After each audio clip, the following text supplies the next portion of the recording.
Hello भैया, क्या नाम है आपका? उत्कर्ष नाम है मेरा, उत्कर्ष प्रकाश सिंह।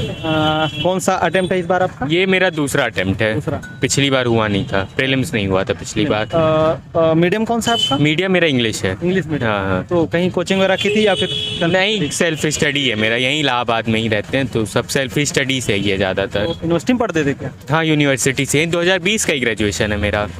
तो जैसे कि आज लैंग्वेज का पेपर था हिंदी का, तो उसमें आपका लैंग्वेज तो हिंदी ही रहा होगा। हाँ हाँ। तो हिंदी में क्या चीज़ें पूछी गई? मतलब हिंदी में आपको कोई बहुत चुनौती नहीं है, अंग्रेजी से हिंदी में अनुवाद करना है, फिर एक हिंदी से अंग्रेजी में, फिर वो पैसेज देख के उसका जवाब लिखना, और संप्रेषण है मतलब जितना बड़ा आपका वो पैसेज दिया उसको एक तिहाई में लिखना है, फिर मुहावरे हैं और एक निबंध लिखना था, 100 नंबर का था निबंध 600 शब्दों में। तो व्याकरण वगैरह भी पूछा जाता है या फिर नहीं, normal? व्याकरण नहीं था आपका, मुहावरे थे, और वो आपका मुहावरे हो गए, वाक्य को शुद्ध करना था, तो ये सब 30-40 नंबर के थे, बाकी सब ऊपर ही कट तो गया था। जैसे कि मान लीजिए कोई तैयारी कर रहा है तो इसके लिए मान लीजिए लैंग्वेज का पेपर होता है, तो इसके लिए मतलब कहीं से तैयारी वगैरह करनी नहीं, चाहिए? ऐसे ही आके दे देगा, पास हो जाएगा।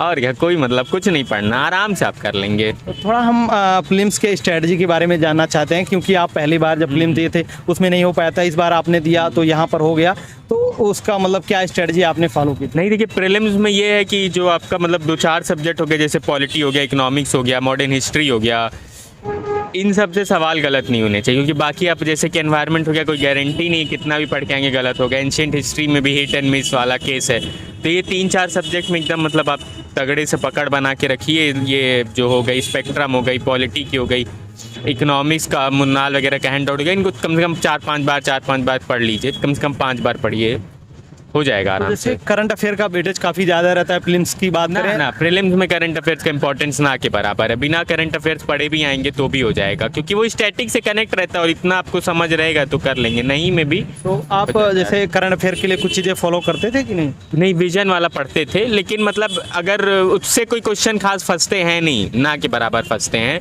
एक आध दो फंस गए तो फंस गए, लेकिन मतलब ऐसा नहीं है कि वो उससे और मतलब है नहीं। पेपर वगैरह? न्यूज़पेपर तो आप पढ़िए, उससे आपका भाषा बदलता है, सब हिंदू पढ़ते हैं, लेकिन वो बढ़िया रहता है भाषा अच्छा, लेकिन ऐसा मतलब प्रीलिम्स में करंट अफेयर्स का कोई बहुत वो नहीं है, निकलेगा तो स्टैटिक से निकलेगा, नहीं जैसे कि निकलेगा। वहाँ पर सीसेट का भी होता है, क्योंकि बहुत सारे बच्चे तो मान लीजिए उसमें हाँ। जीएस का पोर्शन होता है, उसमें तो कवर कर लेते हैं, पास हो जाते हैं, लेकिन सीसेट में फेल हो जाते हैं, नंबर कम आते हैं, तो उसके लिए मतलब आपने क्या चीज़ें? नहीं, देखिए सीसैट में जैसे मैथ्स के कुछ टॉपिक हो गया, अर्थमेटिक हो गया, परमुटेशन कॉम्बिनेशन हो गया, और ट्रेन वर्क टाइम, ये सब हो गया, तो कम से कम इनको लगा के आइए, और पिछले साल के 4-5 साल के पेपर लगा लीजिए, और बहुत हो तो 4-5 जो कोचिंग वाले टेस्ट कराते हैं उनको सॉल्व कर लीजिए, हो जाएगा, उसके बाद थोड़ा आराम से हो जाएगा। उसके बाद थोड़ा मेंस के बारे में जानना चाहें, क्योंकि आपने अभी 5-6 पेपर आपने दे दिया है, तो जो आपका ऐसे का पेपर हुआ था तो वो किस तरीके से हुआ था, उसके बारे में? नहीं, तो ऐसे का आप देखिए, अब वक्त बताएगा कि पेपर कैसा हुआ है, बाकी अब जितना अपना सोच के आए थे, जैसा क्षमता है, क्षमता के अनुसार तो लिख दिए हैं। और जीएस वगैरह का? जीएस में भी वही बोलेंगे, क्षमता के अनुसार लिख दिए हैं, बाकी वक्त बताएगा।